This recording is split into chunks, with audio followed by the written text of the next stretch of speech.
اعوذ باللہ من الشیطان الرجیم بسم اللہ الرحمن الرحیم۔ اللہ کے فضل سے ہم نے سورہ ہود بھی مکمل کر لی ہے۔ اسی طرح آپ حضور بیٹھے ہیں، آپ سے میری التجا ہے کہ آپ لوگ دعا کریں اللہ کا ہمارے اوپر فضل ہو، کرم ہو، ہم ہر قسم کے شیطان کے شر سے، حاسدین کی حسد سے اور منافقوں کی منافقت سے بچتے ہوئے اللہ چاہے تو ہم اسی طرح ایک دن 114 سورتیں اور یہ قرآن مکمل کریں اور اس کو ہم اپنے لیے بخشش کا سامان اور وسیلہ اور ذریعہ بنا لیں۔ یہ اللہ کا ہمارے اوپر بڑا خاص فضل ہے۔ 12واں سپارہ ہمارا جو ہے وہ تقریباً 10-11 رکوع ہو چکے ہیں ہمارے۔ 12واں جو ہے وہ نصف سے 3 پاؤں کے تقریباً قریب ہو چکا ہے، تقریباً 3 پاؤں ہی ہو چکا ہے ہمارا۔ تو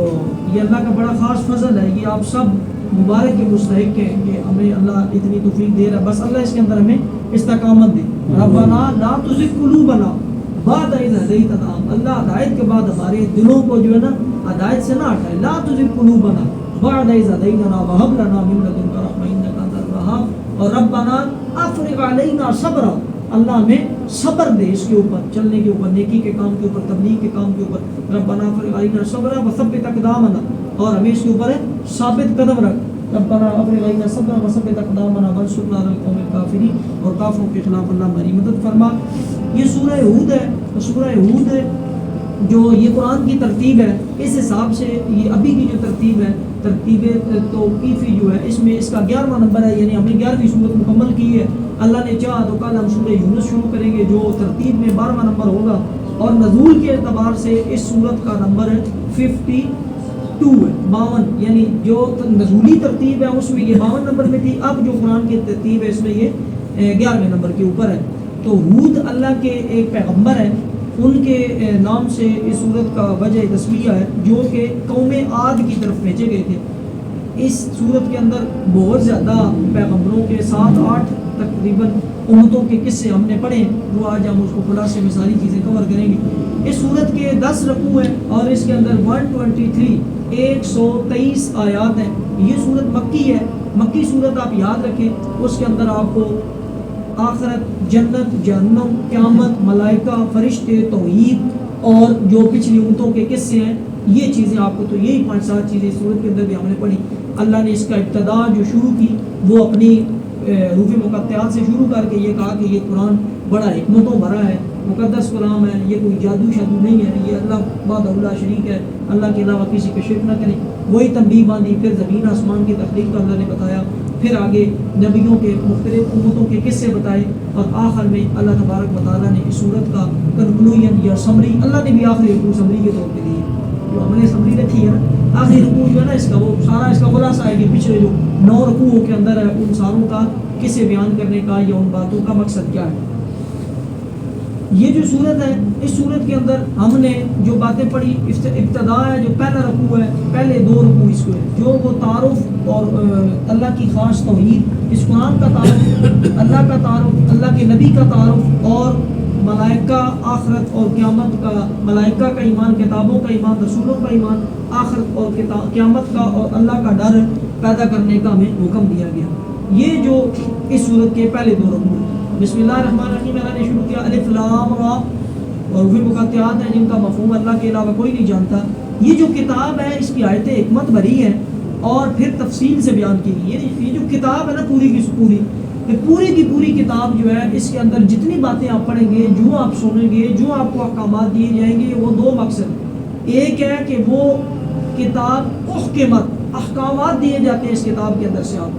کہ آپ کو اس میں حکم دیے جائیں گے کہ آپ نے یہ کام کرنے اور یہ کام ہے نہیں کرنے۔ احکمت آیات، احکامات والی آیات ہے، ثم فصلت، اور تفصیل سے بیان شدہ۔ تو اس صورت میں اللہ نے ہر قصے کو تفصیل سے بیان کیا۔ اللہ نے فرمایا یہ آیات جو ہیں، آیتیں جو ہے صورت میں قرآن میں، وہ حکم والی ہیں، حکمت والی ہیں، حکم والی ہیں اور تفصیل سے بیان کی جانے والی ہیں۔ اصل ہے جو اللہ تبارک و تعالیٰ ہے وہ آپ کا خود حکیم ہے اور وہ خود خبیر ہے، وہ خبر گیری بھی خود کرنے والا ہے اور وہ حکمت بھی خود رکھنے والا ہے کہ ان کی حکمت کیا ہے۔ پھر آگے یہ فرمایا شرک نہ کرو، اللہ کی بندگی کرو، اور جس نے کوئی گناہ کر لیا اس کے اوپر توبہ استغفار کرو، استغفار کا حکم ہوا،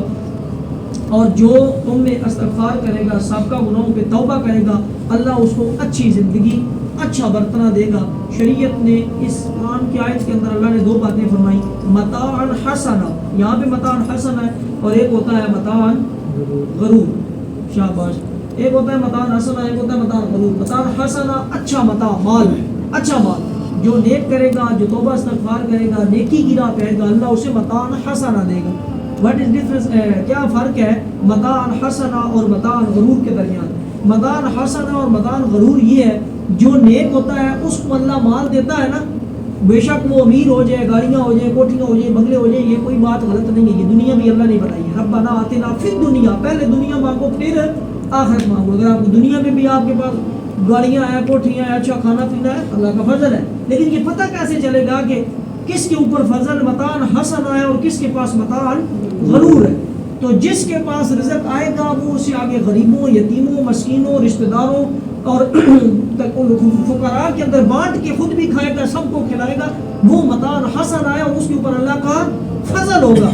اور جس کے پاس رزق آئے گا, کو مال آئے گا, کو نعمت آئے گی, اس کو دبا دبا کے, گن گن کے, چھپا چھپا کے صرف اپنے لیے رکھے گا, اور کسی کو غریبوں, یتیموں, مسکینوں, فقراء اور اپنے جو رشتہ دار ہیں اہل قرابت ان میں اس کو نہیں بانٹ کے کھائے گا, تو وہ متاع غرور ہوگی. اور وہ تکبر میں, میرے پاس پیسہ جی, میں بڑی چیز جی, میں بڑی اٹھی جی, منگلا ہے نا. اللہ نے کبھی بھی نبی کریم صلی اللہ علیہ وسلم کی بارگاہ میں ایک صحابی آئے, بہت ان کے پاس مال مویشی تھے, ریوڑ تھے, بہت مال دولت تھی, یعنی امیر تھے, کپڑے جناب پہنے ہوئے, گندے بندے, یہ کیا اولیاء بنایا ہوا ہے بھائی. جی بس آپ نے فرمایا جب اللہ نے تمہیں, یہ حدیث کا مفہوم ہے, جب اللہ نے تمہیں مال دیا ہے تو اس کا اثر تمہارے اوپر ہے, نظر آنا چاہیے. اللہ نے مال دیے, ستھرے کپڑے پہنو, اچھا کپڑا پہنو, اچھے جو نا اپنا مطلب لباس رکھو, کھاؤ پیو, اچھا سٹینڈرڈ رکھو, کھانے پینے میں, لباس میں, اٹھنے بیٹھنے میں, گھر میں, سواری میں, ہر چیز میں آپ کا اچھا سٹینڈرڈ ہونا چاہیے. فرق یہ ہے کہ آپ نے اچھا کپڑا پہن کیا کرنا نہیں ہے, تکبر نہیں کرنا ہے. کپڑا صاف پہننا کوئی گناہ نہیں ہے, اچھا پہنا, کاٹن کرنی, لٹھا مٹھا, اچھے سے اچھا آپ پہنے. گاڑی اچھی رکھنا کوئی نہیں ہے جناب, پراڈو رکھیں, V8 رکھیں, جو آپ کو اللہ نے دیا آپ رکھیں. صرف یہ نا کوئی غریب ہو تو اس کو جناب گاڑی میں بیٹھ کے تکبر کی نگاہ سے نہ دیکھیں. میں مختصر جس چیز کے اوپر اس کو امپلیمنٹ کروں, اللہ نے جس کو اچھا رزق دیا وہ متاع حسنا جو بانٹتا ہے لوگوں, اور متاع غرور جو ہے, جو نا جس کے اندر اکڑ آتی ہے. قرآن کے اندر اللہ 23ویں سے بارے میں قدر فرماتا ہے, 23ویں میں ہو یا جہاں پہ بھی ہو, ولا تمشی فی الارض مرحا انک لن تخرق الارض ولن تبلغ الجبال طولا, میری زمین کے اوپر اکڑ کے نہ چلو, تم میری زمین کو پھاڑ نہیں سکتے اور اتنا اونچا بھی نہیں ہو سکتے کہ تم میرے آسمان تک پہنچو. تمہارا قد 5 ساڑھے 5, حضرت آدم علیہ السلام کا قد 95 ہاتھ بتایا جاتا ہے. کچھ 95 گز کہتے ہیں, کچھ 95 ہاتھ کہتے ہیں, کچھ 95 فٹ کہتے ہیں, جو بھی کوئی بھی اس کی روایت لے لیں. 95 فٹ بھی ہو تو ہم 5 ساڑھے 5 6 زیادہ زیادہ 6 3 6 ساڑھے 700 فٹ کا ہے, 7 فٹ کا نہیں, بس 100 فٹ کدھر اور 7 فٹ کدھر, 6.5 7 فٹ. تو روح تکبر کس چیز کا ہے؟ جس مٹی میں سے اس نے نکالا ہے اسی مٹی میں دوبارہ اس نے لے کے جانا ہے. تو غرور تکبر سے بچو, اچھا اس دنیا میں گزارو, اللہ تمہیں فضل دے گا, انعام دے گا. ایک دن تم نے اسی کی طرف لوٹ کے جانا ہے اور اس نے تمہیں سب باتوں کا پوچھنا ہے. پھر حضور صلی اللہ علیہ وسلم کی بارگاہ میں, حضور صلی اللہ علیہ وسلم جو ہے وہ معاشرے کے اندر 40 سال پہلے بھی اسی معاشرے میں رہے, ان کے ساتھ اٹھتے بیٹھتے لوگ آپ کو سادے کمین کہتے. لیکن جب آپ صلی اللہ علیہ وسلم نے جس دن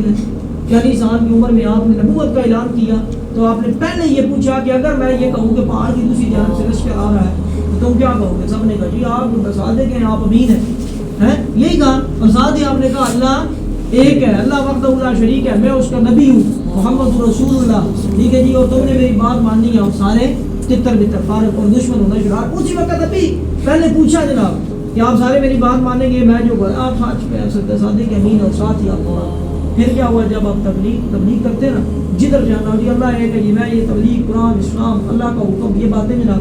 تو حضور صلی اللہ علیہ وسلم کو دیکھ کے نا عائشہ, حضور صلی اللہ علیہ وسلم کو دیکھ کے لوگ آگے سے راستہ تبدیل کر لیتے, استغفر اللہ, لوگ آگے سے منہ چھپا لیتے. اور قرآن نے الفاظ یہ بیان کی کہ اس طرح اپنے سینے کو دبا لینا, چھپا لینا, یا سینے کو پھیر لینا آگے سے, کہ جناب ان کا نا یا کپڑوں کے اندر اپنے آپ کو چھپا لینا, ڈھانپ لینا. کہ ہم وہ عورت بھی نا اسے بھی نبی کریم صلی اللہ علیہ وسلم کو کہتی ہے جب وہ جا رہی ہے جناب شہر چھوڑ کے, کہ ایک محمد آ گیا ہے جو جادوگر ہے، جس کو نعوذ باللہ کوئی بھی دیکھتا ہے وہ اس کا دیوانہ ہو جاتا ہے، کلمہ پڑھ لیتا ہے، اور میں اپنے باپ دادا کے دین پہ مرنا چاہتی ہوں۔ مختصر وقت کی قدر آپ نے جناب راستے میں پوچھا بھائی کدھر اتنا وزن بچے جانا ہے میں شہر چھوڑ کے، آپ نے کہا وزن مجھے دو۔ وزن اٹھا کے جب بالکل شہر سے باہر نکلتے ہوئے تو سارے راستے وزن اٹھا، سارے راستے آپ سلم کو وہ گالیاں اور بددعائیں، اور جب الوداعی بھی الفاظ تو کہتی ہے تو وہ اچھا جوان ہے، تو بڑا گبرو ہے، تو نے میری بڑا وزن اٹھایا نا، اللہ تجھے اس محمد صلی اللہ علیہ وسلم کے شر سے بچائے، اس کے جادو سے بچائے۔ آپ نے اس وقت کہا، سارے راستے نہیں بولے، اس وقت کہا کہ اے بھائی جس کی وجہ سے تو شہر چھوڑ کے جا رہی ہے اور جس سے تو بچنے کی مجھے کو کہہ رہی ہے، میں ہی وہ محمد ہوں۔ اس نے ادھر ہی کہا اگر وہ تو محمد ہے تو پھر لوگ بول دیں، وہ پھر اللہ کا ایک نور ہے، اللہ کا ایک قدرت ہے، کرم نوازی ہے۔ تو جو آپ وسلم کے نور کو وہ آپ وسلم سے چھپتے تھے، بھائی جناب ہم نے کیا، اللہ نے فرمایا تم چھپ لو، اپنے آپ کو چھپا لو،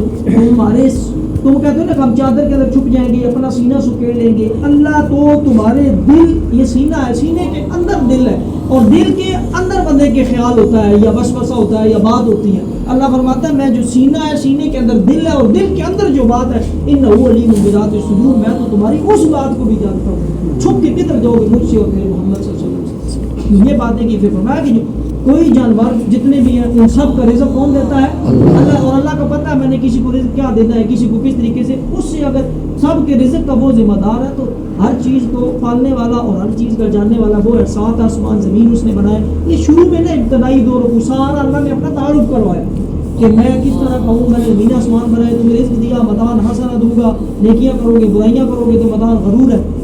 یہ ساری کی ساری چیزیں اللہ فرماتا ہے ایک کتاب کے اندر ہے بیان کر دی گئی ہیں۔ اس سے مراد یہ کتاب بھی کچھ نہیں کا، اور اس سے مراد لوح محفوظ بھی ہو سکتا ہے کہ لوح محفوظ کے اوپر ہر چیز اللہ نے لکھ دی ہوئی ہے۔ سات زمین پر آئے، آسمان پر آئے 6 دن میں، پھر اللہ اپنے عرش کے اوپر جو ہے جلوہ گر ہوا،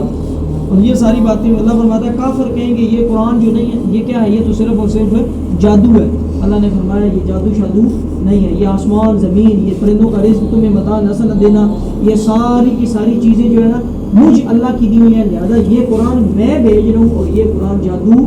نہیں ہے، نہ میرا نبی جادوگر، استغفر اللہ۔ اور اگر ہم ان سے عذاب کچھ گنتی کی مدت تک کٹا دے تو ضرور کہیں گے کہ کس چیز نے روکا ہے، سن لو جس دن ان پر آئے گا عذاب ان سے نہ پھیرا جائے گا، انہوں نے گھیر لے گا وہی عذاب جس کا یہ مذاق اڑاتے ہیں۔ آگے اللہ نے کیونکہ کس سے سنانے ہیں تو یہ قریش بھی کہتے ہیں کہ یہ کفار بھی کہ ہمارے اوپر عذاب لے ہیں جو لے آنا، پہلی امتوں نے بھی جس نے بھی مذاق اڑایا، نوح علیہ السلام کشتی بنا رہے تھے اور پاس سے گزرنے والے مذاق اڑاتے تھے، تک وہ جی استغفر اللہ کی چل رہے جی یہ بڑی کشتی بن رہی ہے جی یہ بڑا بچائے گی۔ جب عذاب آیا تو اب ان کا بیٹا بھی آواز دیتا رہ گیا، ٹھیک ہے، آپ نے کہا آج سارے ڈوب رہے تھے، انہوں نے کہا اب نہیں ہے، اب تم ڈوبنا ہے، اب تمہارے لیے فیصلہ ہو چکا ہے۔ پھر دوسرے رکوع میں، پہلے رکوع میں یہ تعارف تھا، دوسرے رکوع میں اللہ تبارک و تعالیٰ نے مجھ جیسے گنہگار بندے کی نا یا ہر ابن آدم کی حالت کو بیان کیا کہ جب میں کسی بندے کو اچھا رزق دیتا ہوں، اچھی صحت دیتا ہوں، اولاد دیتا ہوں، کوئی بھی بندہ اچھا حالات اس کے اچھے چل رہے ہیں نا، تو وہ بندہ مجھے ایسے بھول جاتا ہے جیسے کبھی جناب کسی اللہ کو اس نے پکارا نہیں تھا، اور جب میں کسی پریشانی میں ڈالتا ہوں تو ایسے جناب وہ مجھے یاد کرتا ہے جیسے میرے علاوہ کوئی اس کا ہے نہیں۔ مشکل میں ہو، پریشانی میں ہو، تکلیف میں ہو، مصیبت میں ہو تو اس وقت صبر کرنا چاہیے اور اللہ کے قریب ہونا چاہیے، اور اگر آسانی آ جائے، اللہ نعمتیں دے، اچھا چل رہا ہو، صحت بھی اچھی ہو، پریشانی بھی کوئی نہ ہو، ہر چیز ہو، تو اس وقت اللہ کا شکر ادا کرنا چاہیے۔ یہ دو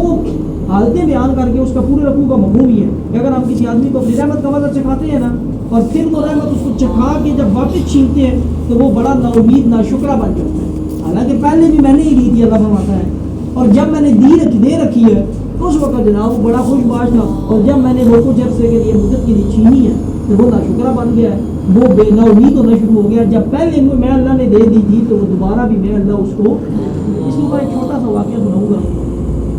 ایک لا ہی نہیں سمجھے واقعہ بھی نہیں، تو مجھے بات اچھی لگی کسی کی لکھی ہوئی۔ اس نے کہا کہ جیسے ہم گاڑی میں بیٹھتے ہیں نا، ریل گاڑی لے لیں یا بس لے لیں کوئی بھی، اور پاکستان کی سب سے بڑی ٹنل کا نام کیا، بچے بیٹھے ہوئے کوجک ٹنل، کوجک ہے یہ ادھر، کوجک ٹنل اس کا نام ہے، بہت بڑی وہ ٹنل ہے، ٹھیک ہے جی، یعنی ٹنل سمجھ گیا نا، سرنگ، یہ پہاڑوں میں ہے جناب، آج کل سڑکیں بنائی ہوئی، تو اب کوئی انڈر پاس ہوتا ہے جناب، بس 1 منٹ میں بندہ انڈر پاس سے گزر جاتا ہے، کوئی ٹنل اتنی لمبی ہے کہ 1 کلومیٹر 2 کلومیٹر 4 کلومیٹر آپ نے اندھیرے کے اندر سفر کرنا ہے، تو تو جب گاڑی چل رہی ہوتی ہے اور جب ٹنل میں انٹر ہوتی ہے نا تو ہر طرف سے اندھیرا ہو جاتا ہے. اب وہ ہم چپ کر کے بیٹھے رہتے ہیں, پریشان تو نہیں ہوتے, یہ پریشان ہو جاتے ہیں. ہم پریشان نہیں ہوتے, گاڑی ڈرائیور چلا رہا ہے اور گاڑی چل رہی ہے, یہ انڈر پاس یا ٹنل شروع ہو گئی ہے سڑک, یہ جو ہی سڑک ختم ہوگی تو روشنی آ جائے گی اور ہم دوبارہ اپنا پہاڑ کا راستہ یا فلان کا راستہ نکال کے صحیح جگہ پہ واپس آ جائیں گے. یہ ایسی مشکل نہیں زندگی کے اندر ایسے کوئی چھوٹی مشکل ہوتی ہے جناب, آپ ایک دن یا ایک گھنٹہ یا چند گھنٹوں کے اندر اس مشکل سے باہر آ جاتے ہیں چھوٹے انڈر پاس کی طرح, اور کوئی مشکلات بڑی ہوتی ہیں, کوئی چند 2 کلومیٹر 5 کلومیٹر یعنی ہفتہ پریشانی میں گزرے گا, مہینہ گزرے گا. اور کچھ ایسی ہوتی ہیں, حضرت ایوب علیہ السلام سے پوچھے نا, جنہیں قرآن کے اندر اللہ نے فرمایا انا وجدنا صابرا نعم العبد انہ اواب, بے شک سب سے بڑا صبر کرنے والا کون ہے؟ حضرت ایوب علیہ السلام. 18 سال وہ بیمار رہے, اللہ کا نبی ہے, اللہ کا نبی ہے, اور بیمار بھی یوں نہیں رہے کہ بخار ہے جناب یا کوئی نہ, اس طرح بیمار ہے کہ مال مویشی کھلا جناب, نوکر چاکر جائیدادیں زمین فصلیں سب کچھ. شیطان نے کہا اللہ جی یہ ایوب تو تیری اس لیے عبادت کرتا, تو نے اس کو اتنا کچھ دے رکھا. اللہ نے کہا جا یار جا دفعو, تو نے جو کرنا ہے کر, اگر تجھے یہ اس نے جا کے سارا ختم, مال ختم, مویشی ختم, جائیدادیں ختم, فصلیں ختم جناب, مویشی سب, اولاد سب کچھ ختم, تن تنہا بچ گئے جناب میاں بیوی, ٹھیک ہے جی. اور پھر بھی ایوب علیہ السلام نے اللہ کا شکر, اللہ کی عبادت نہیں چھوڑی. آخر آن پڑا, اس نے پھر بھی کہا کہ شیطان نے کہا نہیں جی اللہ جی وہ خود جب صحت مند ہے تو ٹھیک ہے, اولاد چلی گئی سارا, اللہ کا کہا چل ٹھیک ہے اب تو اسے اور آزما لے. حضرت ایوب علیہ السلام کے جسم کے اندر کیڑے پڑ گئے, جسم کے اندر کیڑے پڑ گئے, اور کیڑا گرتا تو ایوب علیہ السلام اٹھا کے اس کو اوپر رکھتے کہ ادھر آ, تو میرے جسم کو کھا, تجھے اللہ نے میرا جسم کھانے کے لیے بھیجا, تو کدھر جا رہا ہے؟ کہنا آسان ہے, ایک بخار سر میں پیڑ ہو جائے, میں خود یہ حقیقت بات ہے. اور ایوب علیہ السلام کو قرآن سارا سنا رہا ہوں, ایوب علیہ السلام کو اٹھا کے لوگوں نے کہاں پھینکا, ایوب کیا ہے اللہ کے نبی, اور لوگوں نے کہاں بیٹھا پھینکا, جس طرح ہم جناب مدنی مسجد کا بھی پورا پھینک جاتے ہیں سارے گھر کا اٹھا کے پورے محلے والے, کہیں اور نہیں پھینکتے, مدنی مسجد کے دروازے بھی جا کے سٹو, اس جس جگہ پہ جناب سارا پورا پھینکا جاتا تھا نا شہر کا, وہاں پہ جا کے اللہ کے نبی کو پھینک دیا پورے, اور وہاں پڑے ہوتے تھے. کون ہے؟ اللہ کے نبی. اور دوست ملنے کے لیے کچھ آ گئے پرانے, اور پاس آ گئے نا, حالت دیکھ کے نا آپس میں سے دوست ہی کہتے ہیں یار اس نے نا کوئی گناہ کیا ہوگا, بس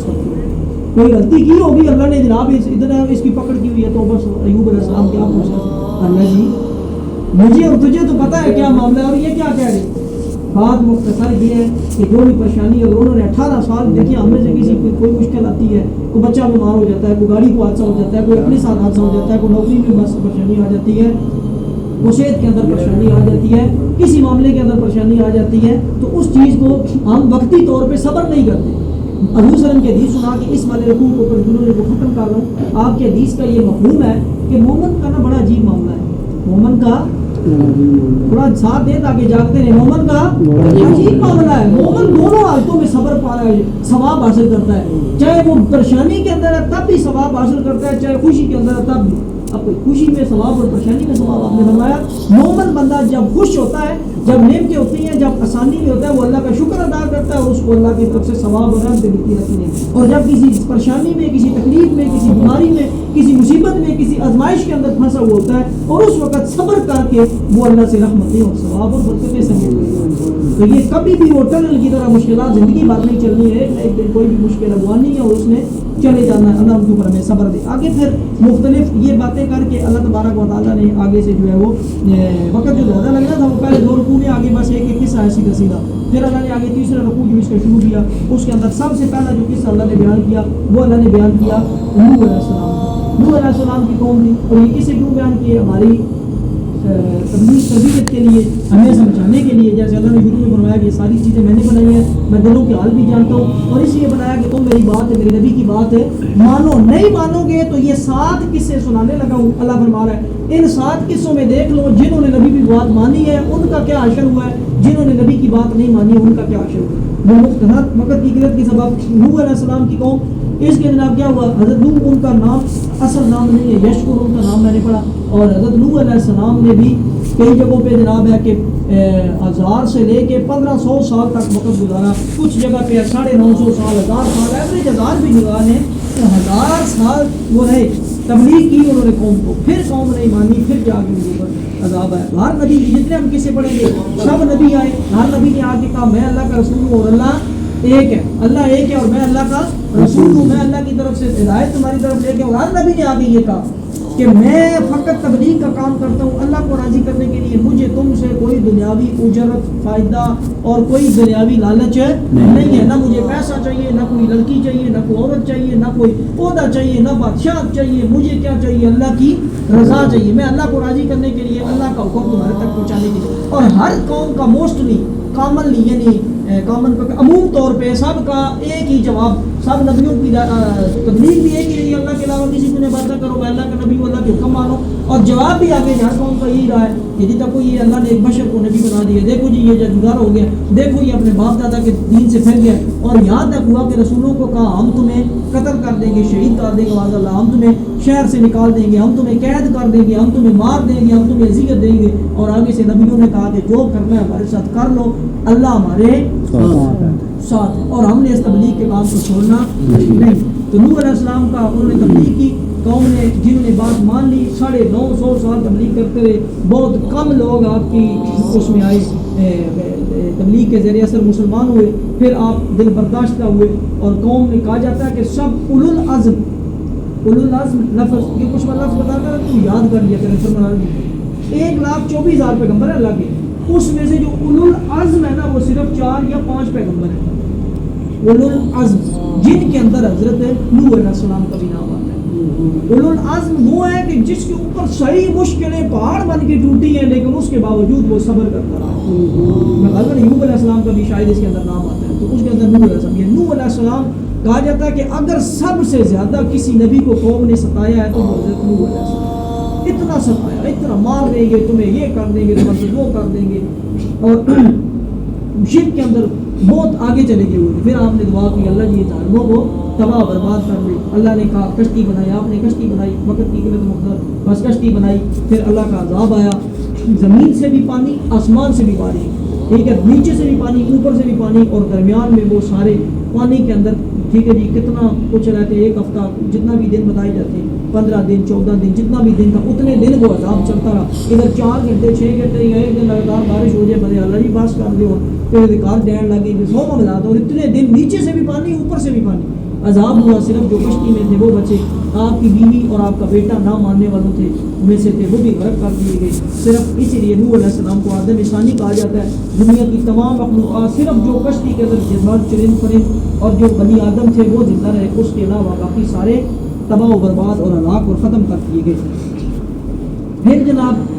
قوم عاد آئی، اس کے بعد عاد جو ہے یہ عاد اولا ہے، عاد ثانیہ ہے، مختلف قوم عاد جو تھی یہ والی بہت بلند قد تھے، جو میں نے شروع میں ایک بات کی، اللہ نے دیکھا نا کس نے سنانے سے پہلے ایک ایک بات کے بارے میں بتایا، ان کے قد بڑے بڑے تھے، صحیح دراز قد، ٹھیک ہے جی، اور صحیح طاقتور عظیم الجسم، ٹھیک ہے جی، ان کی صحیح جسامت تھی بڑی بڑی، اور انہوں نے ان کو غرور اور تکبر اور یہ غاروں کو توڑ کے ان کے اندر گھر بنا کے اتنے مطلب پاورفل، اور اتنے ہوا کیا، انہوں نے اس چیز کو اپنے لیے تکبر بنا لیا، استغفر اللہ، یہاں تک الفاظ تھے کہ اللہ بھی ہمارا کچھ نہیں بگاڑ سکتا، ہم اتنے طاقتور ہیں، توبہ استغفار، جب اللہ نے ہی طاقت دی ہے اس اللہ کے آگے غرور کیا، تکبر کیا، ٹھیک ہے جی، تو اللہ نے ان کو کیا کیا، تباہ و برباد کر دیا، اور کیا عذاب آیا ان کے اوپر۔ انہوں نے بھی اپنے نبی کو جو ہود تھے، یہ جن کے نام کے اوپر سورۃ سورہ ہود، ان کو حضرت ہود علیہ السلام تبلیغ کرتے، یہی باتیں انہوں نے بھی کی، میں اللہ کا رسول ہوں، اللہ ایک ہے، اللہ کے علاوہ کسی کی عبادت نہ کرو، آگے سے انہوں نے یہی جواب دیا، مختصر یہی ہوں گے کہ ہم آپ کوئی بے شک رسول بنا دیے، ہم تمہاری مانتے نہیں، تم تبلیغ چھوڑ دو، کوئی دنیاوی عہدے کا لالچ ہوگا دوسرے سے کر کرا کے، پھر انہوں نے بھی نہ بات مانی، پھر ان کے اوپر طوفان اور تیز ہوا اور سخت آندھی، یہ بھی کہا جاتا ہے کہ 7 رات اور 8 دن چلتی ہے، ادھر چکھڑ جناب 2 گھنٹے چلا جائے نا تو پریشان ہو جائے ابھی کیا بنے گا، اس طرح کی طوفان اور آندھی 7 رات اور 8 دن سخت چلتی رہی، اور یوں آندھی آئی کہ بڑے بڑے قد دراز تھے نا یہ کہ آپس میں پٹک پٹک کے ان کے سر پھٹ گئے. کھوپڑیاں کہا جاتا ہے کہ جسم سے الگ ہو گئی. اتنی سخت آندھی, اتنا سخت عذاب اور طوفان, ٹکڑے ٹکڑے ہو کے رہ گئے, پاش پاش ہو کے رہ گئے, اور قلعوں میں گھسنے کی اور غاروں میں گھسنوں کی. اور کچھ تو روایات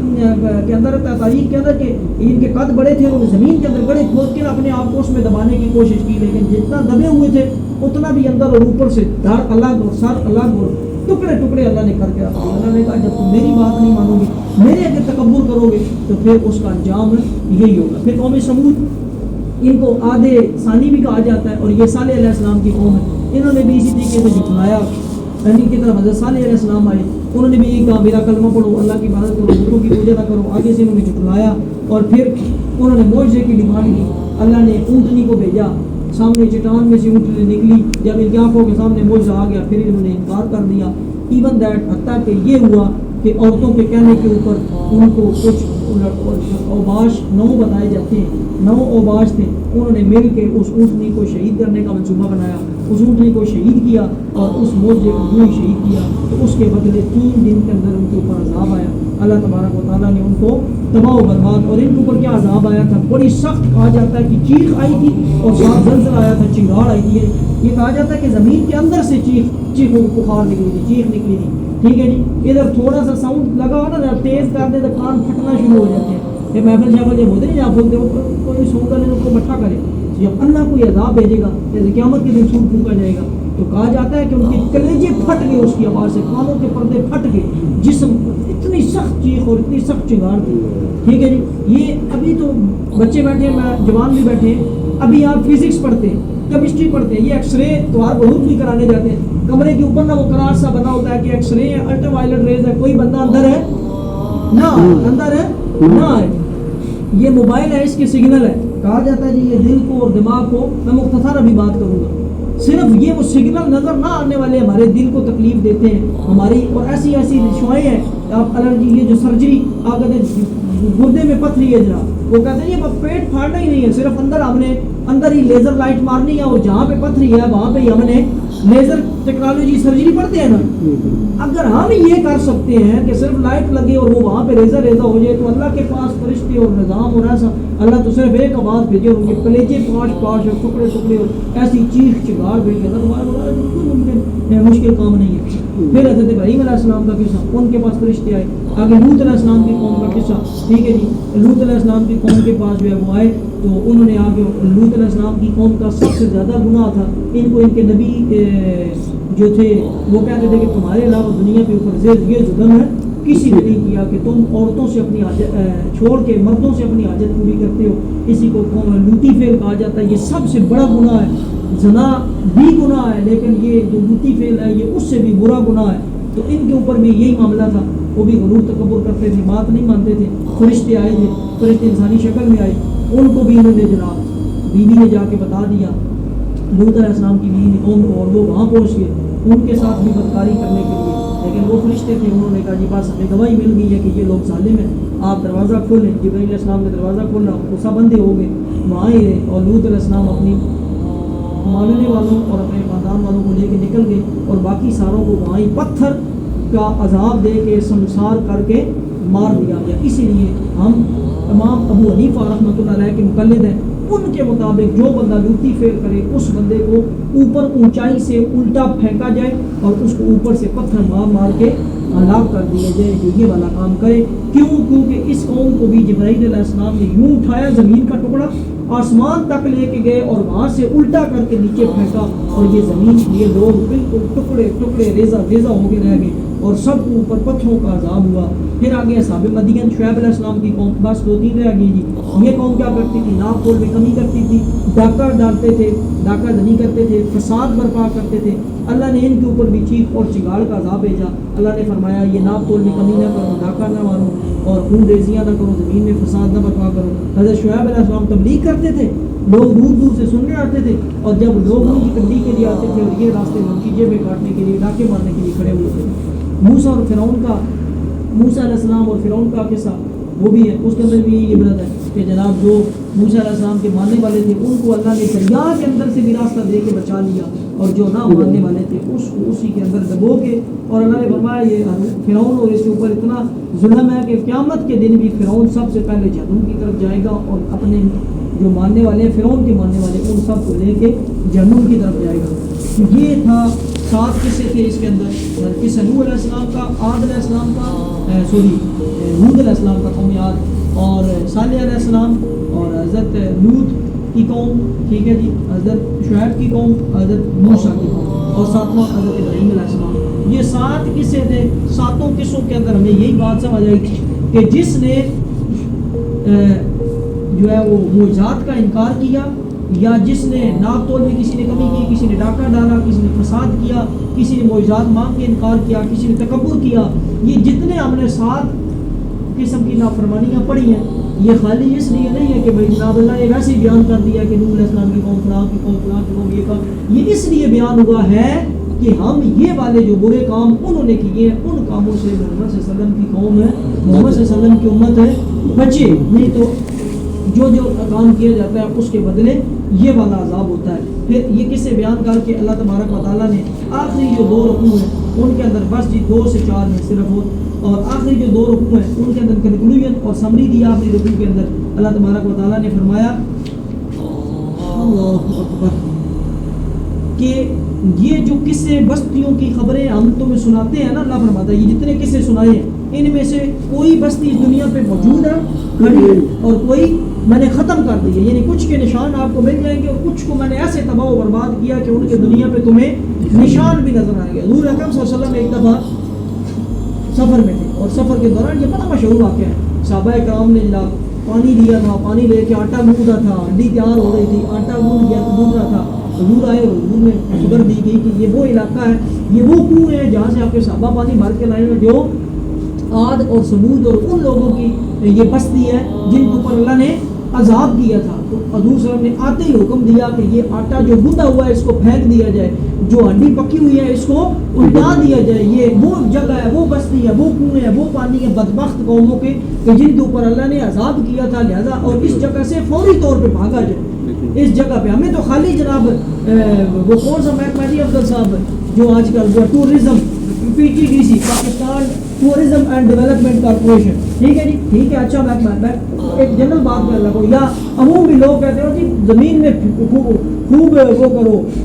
سیر کرو، بصیروں فی الارض، اتنی بات تو سارے بتاتے ہیں زمین میں سیر کرو، اگلی بات نہیں بتاتے بھائی پھرنا کیوں ہے، زمین میں جانا کس لیے نہیں جانا بھائی، سیر کرو جناب، راستے میں گاڑی میں گانے لگائیں، تالیاں بجائیں، آگے جائیں، ہلا ہلا کریں، لڑکیاں لڑکے اکٹھے جائیں، وہاں دوپٹے اتارے ہوئے اور شرم بے شرمی کریں، اور اپنا جناب غیر محرم کے ساتھ گپ شپ لگائیں، اور یہ جناب یہ نہیں ہوتا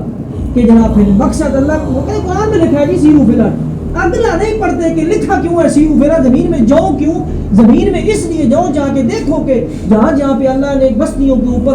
عذاب نازل کیا ہے اس سے جا کے عبرت حاصل کرو،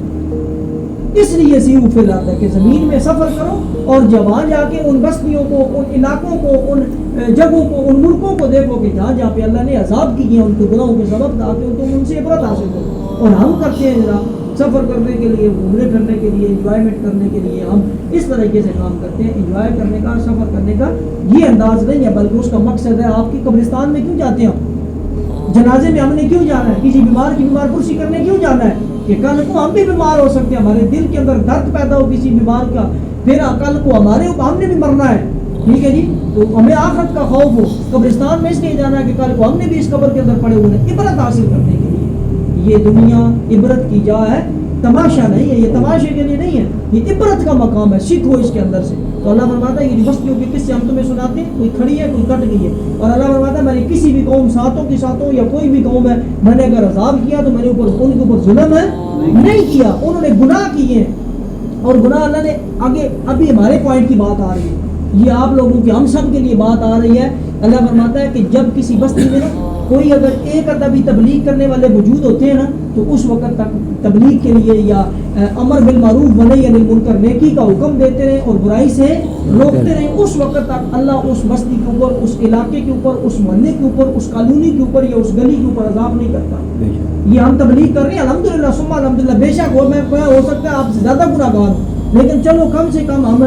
کوشش یا ہمارا طریقہ تو اس کے اوپر چل رہا ہے. میرے اللہ کا انشاءاللہ امید ہے, اللہ کی امید ہے, اللہ سے ہم بالکل بے امید نہیں ہیں. ہم یہاں اس مدنی مسجد میں بیٹھ کے پڑھتے ہیں تو انشاءاللہ ہماری کالونی, ہمارا علاقہ کسی بڑے عذاب سے اس تبلیغ کی وجہ سے محفوظ ہے. میں اپنی بات نہیں کر رہا, ایک تبلیغ کا سلسلہ چل رہا ہے جہاں پہ بھی نیکی کا حکم دیا جا رہا ہو, برائی کا سے روکا جا رہا ہو, اللہ فرماتا ہے اس وقت تک میں اس قوم یا اس علاقے کے اوپر عذاب نہیں کرتا کہ کچھ نہ کچھ بھی اس کے اندر, جب سارے کے سارے جناب بالکل جو ہے نا برے بن جاتے ہیں, یہ سارے ایک ہی طرف چلنا شروع کر دیتے ہیں, تو پھر اللہ تبارک و تعالیٰ فرماتا ہے کہ میں ان کو کیا کر لیتا ہوں, پکڑ لیتا ہوں یا ان کے اوپر عذاب بھیج دیتا ہوں. یہاں سے میں ابھی وہ, اور پھر اس کے اندر دو باتیں بتائیں گی, شقی و سعید. ایک ہوتا ہے شقی اور ایک ہوتا ہے سعید. سعید وہ ہے جو نیک عمل کرتا ہے اور وہ اللہ سے جنت اور اللہ سے نور اور اللہ سے رحمت اور اللہ سے فضل سے بیٹھتا ہے, اور شقی وہ ہوتا ہے جو اللہ کے عذاب پر مستحق ہوتا ہے اور پھٹکار قیامت کے دن اس کے اوپر ہوگی, اور اسے جب روح فرشتے قبر کرنے آئیں گے تو اس وقت ڈھونڈی شکل کے اندر اس کے آئیں گے. ٹھیک ہے جی, یہ دو باتیں تھیں. پھر جنت کے جنت میں ہمیشہ رہیں گے اور جہنم والے جہنم میں ہمیشہ رہیں گے. آخری رکوع کہ ہم نے موسیٰ علیہ السلام کو بھی کتاب دی تھی, ہمیں بھی یہ کتاب دی گئی ہے, اور ہمیں ہر بدقسمتی کے ساتھ جناب ہمارے کوئی بھی مولوی صاحب ہے میرے جیسا جناب کم عقل, وہ ممبر پہ بیٹھے گا جی سنی سنی سنی سنی, شیعہ بیٹھے گا جناب شیعہ مسلمان ہے باقی سارے کافر ہے, سنی بیٹھے گا جناب سنی مسلمان ہے باقی سارے کافر ہے, کوئی اہل حدیث کوئی دیوبندی کوئی بریلوی جناب جڑا اپنی جگہ جو بیٹھا ہوا ہے نا, بس ایک 73 میں سے وہ ہم فرقہ ہے جو سارے یہی کہہ رہے ہیں. یہ بات میں غلط تو نہیں کہہ رہا آپ جناب, ہماری مجلس میں ہم ماشاء اللہ ثم الحمدللہ ہم سنی ہے نا جناب, بالکل ہم نے جنت میں جانا ہے, باقی 72 کے 72 جنمی ہے. شیعوں کے پاس چلے جائیں وہ یہی کہہ رہے ہیں کہ وہ ایک فرقہ جنہیں جنت میں جانا ہے وہ ہم ہیں. سارے اپنی اپنی دکان چمکانے میں لگے ہوئے ہیں, سارے اپنے اپنے معاملات کے لگے ہوئے ہیں. اس قرآن کو پڑھیں, اس قرآن کو سمجھیں. میں نے یہاں بیٹھ کے ایک ہی بات کرتا ہوں, جس دن چاہ بے شک مجھے یہاں سے کوئی اٹھا دے گا, مجھے کہہ دے گا یہاں بیٹھ کے بات نہ کریں, میں کبھی یہاں بیٹھ کے سنیت کو ڈیفینڈ نہیں کرتا. بے شک کسی کو اس بات سے اعتراض, میں قرآن سامنے رکھتا ہوں, جو بات قرآن میں سیدھی آئے گی حدیث میں آئے گی میں وہ بات کروں گا. کیوں؟ کیونکہ میری قبر میں حاجی صاحب ہے,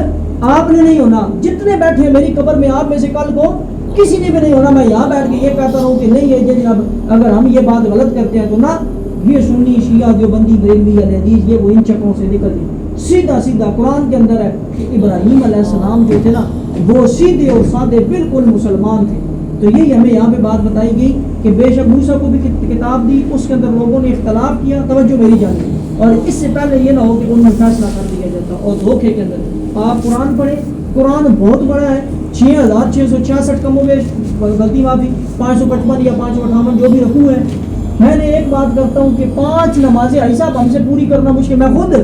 کئی دفعہ میری اپنی کبھی فجر رہ جاتی ہے, کبھی ہو جاتا, میں بھی انسان ہوں. ٹھیک ہے جی, 5 نمازیں فرض ہم سے پورا کرنا مشکل ہے, تو ہمیں کیا چیز ہے کسی اختلافات کے اندر پڑھنے کی. اس قرآن کے اندر سے جو حکم ہے ان کو پورا کرنے کی کوشش کریں. جن باتوں کے اندر اختلاف ہے, جن باتوں میں شک ہے, ان میں سے نہ خود بحث میں پڑھیں اور نہ کسی کے ساتھ بحث میں الجھیں. کوئی اگر بات ہوتی ہے ٹھیک ہے, نہیں ہوتی تو اگلے کو پیار سے سمجھائیں. پیار, اخلاق, اطاعت یا گانگت, یہ فرقہ واریت قرآن جگہ جگہ کہتا ہے کہ فرقوں میں نہ پڑھو. جگہ جگہ پہ کہا جاتا ہے کہ فرقوں کے اندر ہے.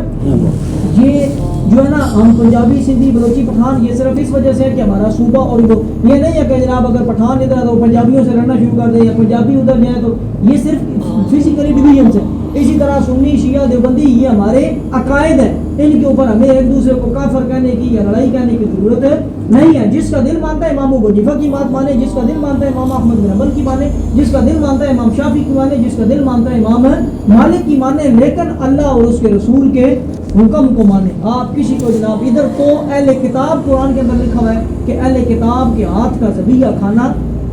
جائز ہے. اہل کتاب کون ہے؟ یہ جو یہودی اور عیسائی جو آپ جن کے اوپر ان کا وہ اگر ذبح کرے نا, اس کے ساتھ آپ بیٹھ کے قرآن کے اندر ہم نے پڑھا اس کے ہاتھ کا ذبیحہ بولے نا, جو قرآن کے اندر ہے اس کے ہاتھ کا ذبیحہ جائز ہے. اہل کتاب مسلمان کی بات نہیں ہو رہی. دوسرے نمبر پہ اہل کتاب عورت سے آپ شادی کر سکتے ہیں, اپنی عورت ان کو نہیں دے سکتے.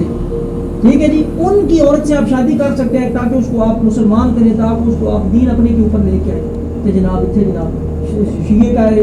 دیوبندی سارے تھے جناب کافر ہو گئے, وہ کہہ رہے جناب سنی تھے سارے شرک کرنے والے ہو گئے. یہ حقیقت باتیں ہیں. یہ تل ہمیں ان کو مٹا کے نفرتوں کو جیڑا بس ٹھیک ہے جی آپ اپنے جگہ فٹ ہے, ہمیں قرآن اسلام یہ کہتا ہے, ہمیں ابو حنیفہ یا ہمارے علماء یا ہمیں یہ بات بتائیے, ہمارا یہ سب سے بڑا مسئلہ ہے ان اختلافات کو نہ پڑے. اور آگے حکم ہے کہ فاستقم کما امرت, تم اس چیز کے اوپر رہو جس چیز کا تمہیں حکم دیا گیا. ہمیں حکم دے کیا دیا, نماز پڑھو, روزہ رکھو, زکات کرو. ہم روزے 30 نہیں پورے کرتے, زکات ہم میں سے جتنے بیٹھے ہیں میں سے ابھی تک میں خود بھی کبھی ہم آپ حساب لگا کہ ہر سال ہم نے کبھی زکات دی ہے اپنی, تو ہم پینشن بھی گن کے لیتے ہیں, تنخواہ بھی گن کے لیتے ہیں, دیہڑی مزدوری بھی گن کے, مہینے کا حساب بھی گن کے, کرانے والے کو جناب گن کے, اس نے بھی لکھ کے کاپی بنا کے ہم نے, اور ہوتا ہے سارا کچھ کرنا چاہیے, لیکن کبھی ہم نے زکات کبھی اپنی ڈائری کسی نے گھر بنائی ہوئی ہے کہ میں نے پچھلے سال آج 15 جمادی الثانی ہے, پچھلے سال میں نے 14-15 جمادی الثانی کو اپنی زکات نکالی تھی, آج 15 جمادی الثانی ہے, آج میرا فائنینشیل ایئر پورا ہو گیا ہے, آج میں نے دیکھنا ہے میرے بینک میں, میرے گھر میں, میرے آگے پیچھے مال دولت اور پیسہ کتنا ہے, میں نے اس میں سے اپنی سال کی زکات نکال کے دینی. یہ ہم نے حساب کبھی نہیں کیا. ہم سنی شیعہ دیوبندی بریلوی اور حضور نور ہے بشر ہے وہ دیکھتے ہیں نہیں ہے زندہ ہے مردہ ہے نعوذ باللہ استغفر اللہ, یار یہ ہمارے معاملات نہیں. کسی کوئی حضرت علی نے ان سے لڑائی کی تھی, فلاں نے, اس نے, حضرت علی ٹھیک ہے, یار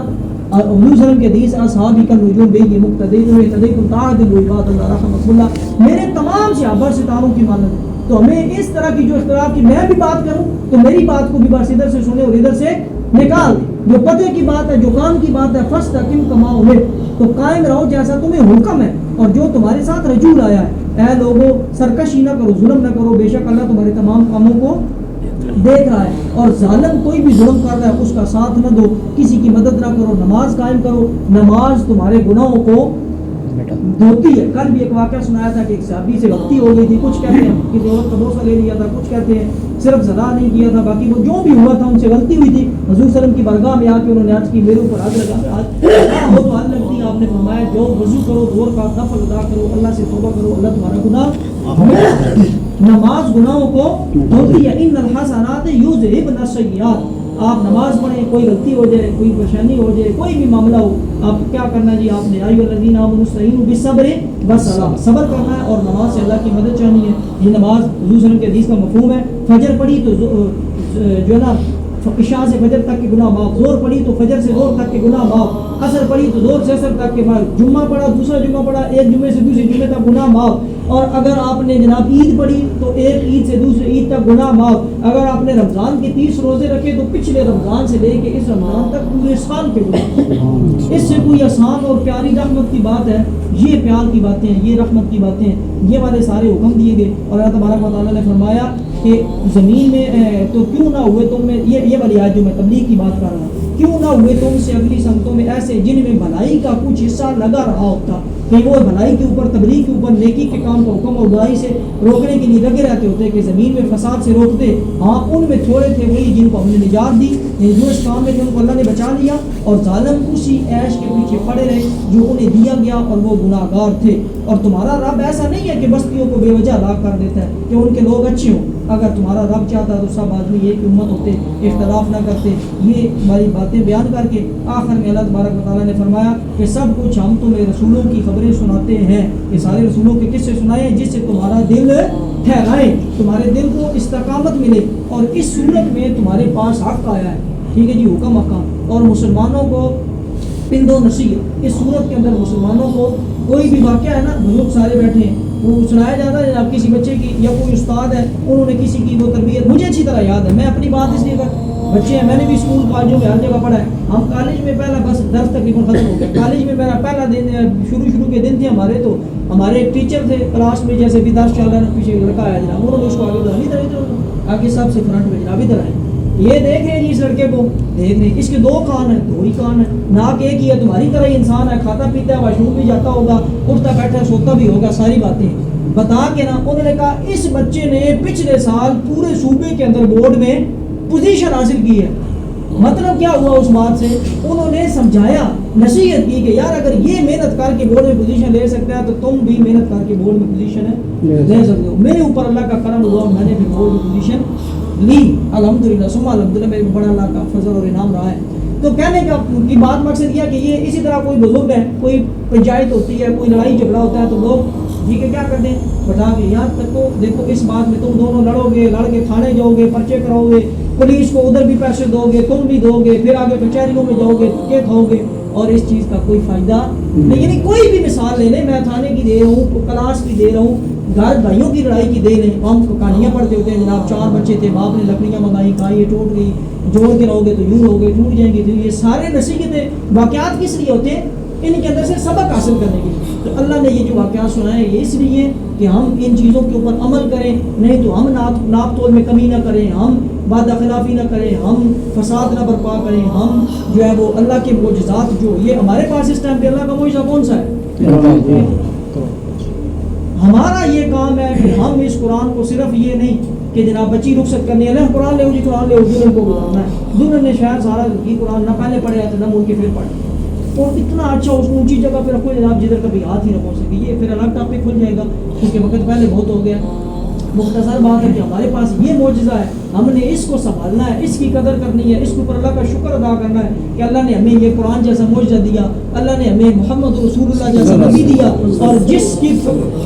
نبی دعا کرتے رہے، رسول دعا کرتے رہے کہ اللہ ہمیں محمد صلی اللہ علیہ وسلم کا امتی بنا. اور ہم گناہگار، ہم کتنے کو نیک پاک ہیں، ہم گناہگاروں کو بغیر مانگے اللہ نے آپ صلی اللہ علیہ وسلم کو امتی بنایا. تو ہمیں چاہیے کہ یہ ان آیات کے اوپر ہم عمل کریں، اس قرآن کے لیے وقت نکالیں. اس پوری صورت کے اندر بھی ہمارے لیے سمری یہ ہمیں نصیحتیں سنائی گی کہ ان نصیحتوں کو عمل کرو اور عمل کر کے اپنی زندگی کو سنوارو، تاکہ تم جو ہے وہ اس کے اندر احکامات کیا تھے، قیامت سے ڈرو اور عذاب سے ڈرو، استغفار کرو، مشکل میں صبر رکھو، خوشی میں شکر کرو، جو بھی اللہ کا معجزہ ملے اس کا ادب احترام اس کی تقریم کرو، اور آپس میں مذہبی